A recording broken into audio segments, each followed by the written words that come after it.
dispense with. Does the vice chair seek to reserve a point of order? Yes, I do, Mr. Chair. All right, the point of order is reserved, and the gentleman is recognized for 5 minutes.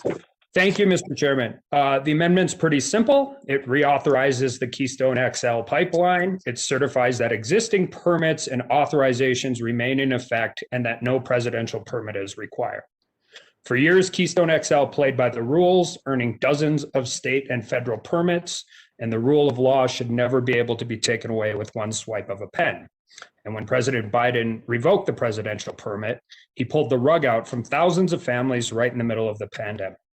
Not only did he devastate the workers who were building the Keystone XL pipeline, but he decimated communities who relied on indirect economic effects of the pipeline.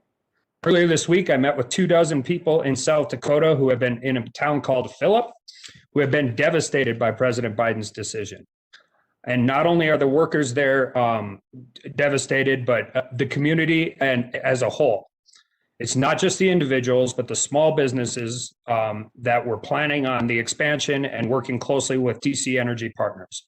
But also, and I think this is important from a lot of the comments we heard yesterday, this isn't just temporary. Lift stations and these types of tax incentives were going to bring hundreds of thousands of dollars year after year into the school system and millions of dollars into the communities where the pipeline was affected. And that doesn't happen just in 2020, 2021, that is perpetual. And there are communities like this from North Dakota to Texas that will be affected by this. And we know that killing the Keystone XL pipeline isn't going to stop the oil. It just means it'll be transported by rail or truck. Moving this oil by rail or truck will actually result in a net increase of 1.5 million tons of CO2, which is the equivalent to 490,000 cars on the road. We've seen this firsthand in North Dakota as I have some friends from Texas on both sides of the aisle on this committee, and they may have invented hydraulic fracturing in Texas, but we perfected it in Western North Dakota.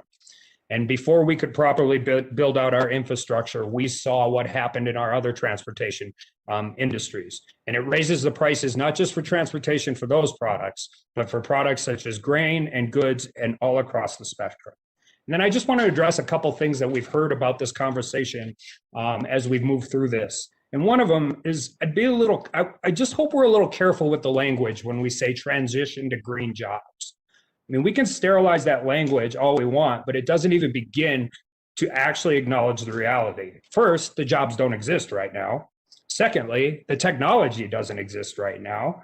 And renewables have significant problems. We don't mine any lithium or cobalt in the United States. And worldwide, we don't have the amounts in order to scale up the renewable programs. Nobody has solved the duck curve problem or the storage problem. We haven't even begun to talk about how we are going to dispose of turbines and batteries. Any transition to renewable energies is going to take years. And in the meantime, jobs, families, and entire communities will be devastated. But don't worry, because the world will still burn more coal, oil, and natural gas next year.